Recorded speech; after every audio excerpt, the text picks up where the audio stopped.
उद्योगपव भगवद्यानपव 85 भीष्म, द्रोण, विदुर और धृतराष्ट्र का दुर्योधन को समझाना।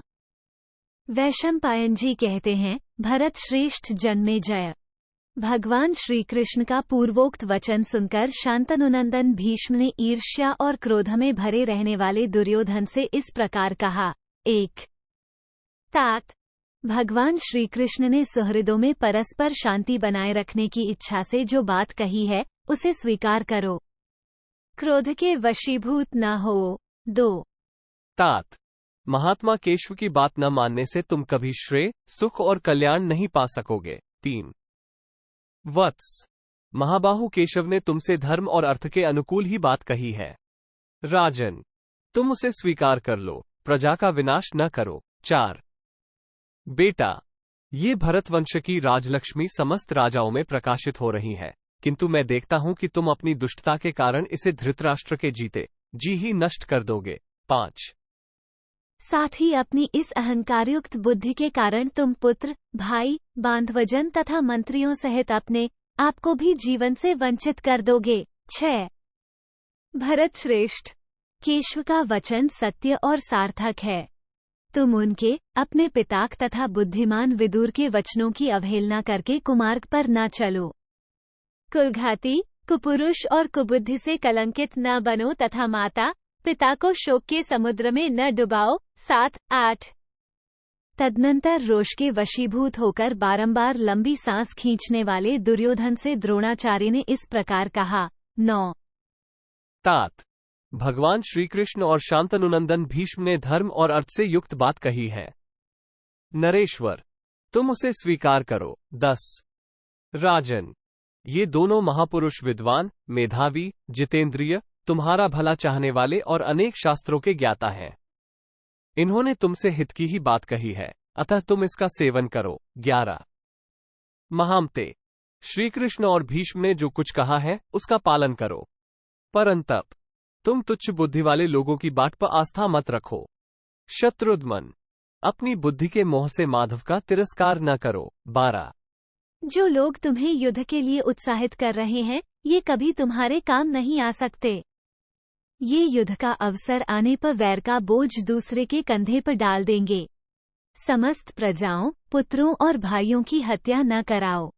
जिनकी ओर भगवान श्री कृष्ण और अर्जुन हैं, उन्हें युद्ध में अजेय समझो। 14 तात भरत नंदन तुम्हारा वास्तविक हित चाहने वाले श्री कृष्ण और भीष्म का यही यथार्थ मत है।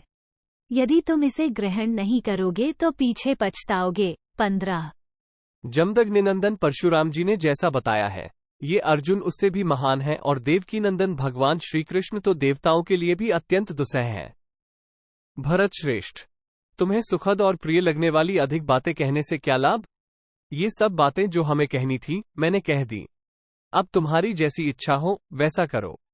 भरतवंश विभूषण अब तुमसे और कुछ कहने के लिए मेरे मन में उत्साह नहीं है। 16-17 वैशंपायन जी कहते हैं, जन्मेजय जब द्रोणाचार्य अपनी बात कह रहे थे उसी समय विदुर जी भी अमर्ष में भरे हुए धृतराष्ट्र पुत्र दुर्योधन की ओर देखकर बीच में ही कहने लगे। 18 भरत भूषण दुर्योधन मैं तुम्हारे लिए शोक नहीं करता, मुझे तो तुम्हारे इन बूढ़े माता पिता गैंगधारी और धृतराष्ट्र के लिए भारी शोक हो रहा है। 19 क्योंकि ये दोनों तुम जैसे दुष्ट सहायक के कारण मित्रों और मंत्रियों के मारे जाने पर पंख कटे हुए पक्षियों की भांति अनाथ असहाय होकर विचरेंगे।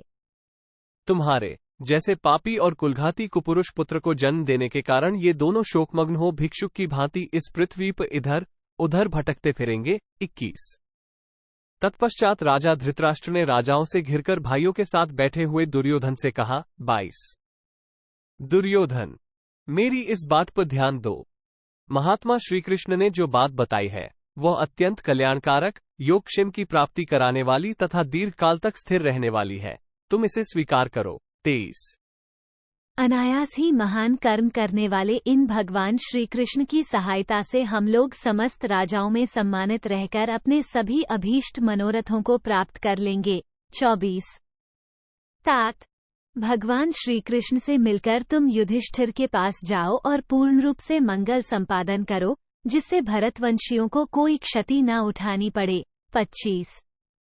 तात। भगवान श्री कृष्ण को मध्यस्थ बनाकर अब शांति धारण करो। मैं तुम्हारे लिए यही समयोचित कर्तव्य मानता हूँ। दुर्योधन, तुम मेरी इस आज्ञा का उल्लंघन न करो। यदि तुम शांति के लिए प्रार्थना करने वाले भगवान श्री कृष्ण का जो तुम्हारे हित की बात बता रहे हैं तिरस्कार करोगे, इनकी आज्ञा नहीं मानोगे तो तुम्हारा पराभव हुए बिना नहीं रह सकता। 27।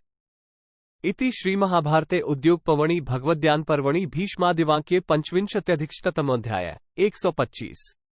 इस प्रकार श्री महाभारत उद्योग पर्व के अंतर्गत भगवद्यान पर्व में भीष्म आदि के वचनों से संबंध रखने वाला 125वां अध्याय पूरा हुआ। 125। दाक्षिणात्य अधिक पाठ का आधा श्लोक मिलाकर कुल 27 श्लोक हैं।